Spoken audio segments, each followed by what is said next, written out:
Okay, hello po and welcome sa isa na namang walang kwentang video natin ngayong araw. And for today's video, parang gusto ko yun. Okay? And for today's video ay pag-usapan po natin ang na-feature na naman ni Attorney Libayan tungkol dito sa away pamilya dito sa Raffy Tulfo in Action. FYI lang na sa mga hindi pa nakakaalam na si Raffy Tulfo in Action ay nagkaso kay Attorney Libayan ng copyright infringement kasi nga daw ginagamit daw ni Attorney Libayan yung video niya ng RTIA na ayaw ng Raffy Tulfo in Action. Ganun, parang ninanakaw daw, parang ganun to that effect yung mga video ng RTIA ni Attorney Libayan. Well, in fact, katulad ng ginagawa ng maraming live streamer na katulad ng ginagawa ko, para lang mapatunayan na hindi chismis yung mga sinasabi namin. And hindi kami sumasang-ayon dun sa episode nyo, okay? So ganitong etong episode na to ay tingnan natin yung nakalagay dito. Kunwari concerned ang Raffy Tulfo in Action sa mga bata, okay? So etong pag-usapan natin ngayon ay kung paano ang mga content hindi kaso Hindi ko rin parang malunok yung sinasabi nila pag nasa Raffy Tulfo in Action na kaso.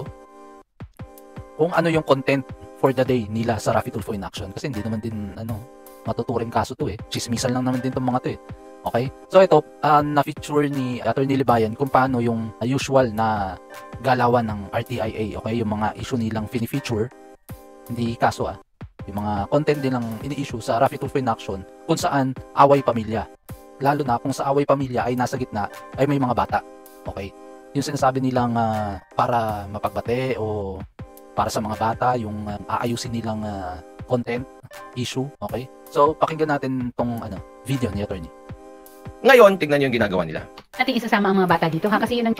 Kunwari pa Okay, tignan nyo, ang tanong ko ngayon kay Rodel, meron bang ibang tao na makapagpapatunay na may relasyon nga silang dalawa? Kasi wala silang ebidensya mga kabads natin Pinalaki lang talaga nila yung issue dito sa Raffy Tulfo in Action. So, tinatanong ni attorney nila dito sa RTIA kung may ebidensya, okay, na magpapatunay. Tapos napanood niya ni attorney, binisto na agad yung isasagot ni Kuya. Ang tawag nila sa mga ganito si sad boy, yung mga sad boy. Makikita nyo yung thumbnail dito, no? Makikita nyo yung thumbnail dito at saka yung picture na kanilang pinagpipiestahan. Yan mga kabatas natin. Yan yung picture na pinagpipiestahan nila dito. Yan lang yung ebidensya daw. So pinagchichismisan nila dito sa Raffy Tulfo. Parang para maging formal ang dating ay meron silang lawyer, okay? At para hindi maging formal yung dating pag nandyan si Idol Raffy. Kaya siguro parang na rin mas gusto ng maritesan pag nandyan si Idol Raffy para bardagulan ng dating Yung parang mas napapahiya yung mga inirereklamo. Yung mga ganun. At least dito para medyo maging formal yung dating, may lawyer sila dun sa RTIA. So, yun yung tito na sinasabi nila, tapos ito yung misis. Kaya ang title, ano ang pinasilip ni misis kay tito? So, ginawa nilang issue yan. Tapos yung mga yung mga title pa no? Talagang pang clickbait talaga ma-engganyo ka kagad na, uy, ano ginawa ng tito? Yung mga ganun. Uy, ano chismis to? So, pakinggan natin kung may ebidensya bukod dito si sad boy kuya. Yan, na bakit kasi dito sa Raffy Tulfo? Kaya magpapatunay doon kasi Ito. Kumbaga tinatawag natin yung corroborative evidence. Uy, Gano'n. ayun. Para mapatunayan. sa ngayon wala akong magpapatunay doon kasi dayuhan lang. Tapos yung usapan kagad, di ba? Wala na. Uwian na kagad dapat Ilang minutes na, hindi ko kita. 20 minutes na na chismisan sa Raffy Tulfo in Action. Tapos ang kagimbal-gimbal pa na epekto nitong issue na to, wala kang ebidensya, first of all. Pwede mo pang maayos yung yung pamilya nyo, okay? Pero kung ikaw lumapit diyan para pahiyain yung asawa mo, akala mo lang yun. Dahil lang pinapahiya mo ay yung buong pamilya mo. Okay? Hindi lang yung asawa mo, pati yung anak mo. Anong sasabihin ng mga tao? Lalo na yung mga kung nasa eskwelahan pa yan. Nakikita niyo ba yung pangalan niyo dyan? Rodel Aquino, Luz Aquino. Makikilala yan ng mga kaklase ng anak mo. Uy, eto, tatay mo pala yung nasa Raffy Tulfo in Action. Uy, nanay mo. May nirereklamo ng tatay mo, napanood ko yun Siyempre, anong mararamdaman ng mga bata, di ba? Anong sa tingin yung yung epekto sa mga bata? Okay? Kasi ilang views na to. sobrang dami na naipahiya na yung yung pamilya nila. Hindi lang si Mrs., hindi lang yung babae, naipahiya mo na yung buong pamilya mo sa 27 million followers. Okay? Alam mo yun, worldwide to, buong mundo nakakapanood nito. Tapos ipapahiya mong ganyan yung pamilya mo. To that effect na, panoorin natin to. Isang kwarto. Hindi ma'am. Okay.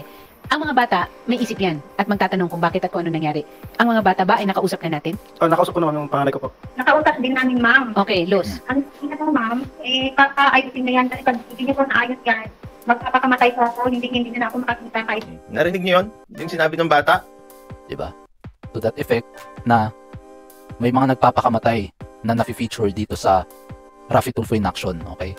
Katulad din na banggit ni Miss A, Miss Alona, si Adora na na-feature dati dito sa Raffy Tulfo in Action, na trial by publicity lang siya, na nahusgahan siya sa Raffy Tulfo in Action na nagpakamatay dahil tinawag ng Raffy Tulfo in Action na gold digger.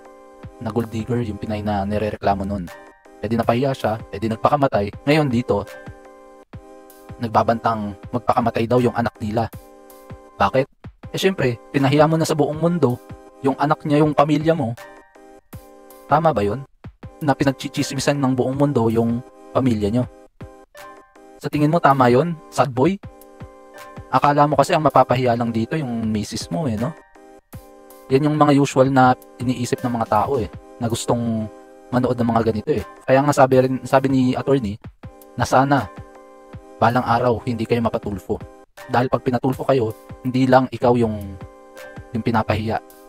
First, hindi totoo, chismis lang yung mga pinaparatang sa'yo.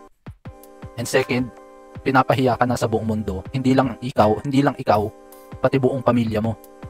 Okay, sisikat ka nang hindi mo pinagmamalaki. So, mag-isip-isip tayo ng onte, mga Tulfonatics. Kung gusto nyong hanggang dito na lang yung lagi nyo natututunan sa mga chismisan ng Raffy Tulfo in Action. Okay? Ako, against akong tawagin tong kaso Kaso ng Raffy Tulfo in Action, what the heck? Chismisan to. Kasi bandang uli sasabihin nila, kasi sabi ni Kenyan. Ito yung ebidensya ko, yung video chat daw ng Nasaan na yun? Nasaan yung ebidensya? Pakita natin yung ebidensya ni Sad Boy. Ayan daw yung ebidensya. Tapos bandang uli sinabi niya wala naman daw siyang ebidensya maipapakita, parang ganoon. Hanggang dyan ka na lang. Ay, buhay. So please, buksan nyo na isip nyo. Huwag nyong ipagtanggol yung idol nyo o kaya yung programa nyo kahit mali na yung mga pinagagagawa, kahit nasa in a cause of the life of innocent people. Mga lalo na yung anak nila magpapakamatay. Ay nako. So yun, hanggang dito na lamang po. Medyo nakakainit ng ulo dahil willing silang ipahiya yung buong angkan nila para lang sumikat. Bandang huli hindi naman din sila matutulungan Anong tulong may bibigay? Pang hotel mo? Pamasahe mo pabalik ng probinsya? Papakainin ka sa restaurant?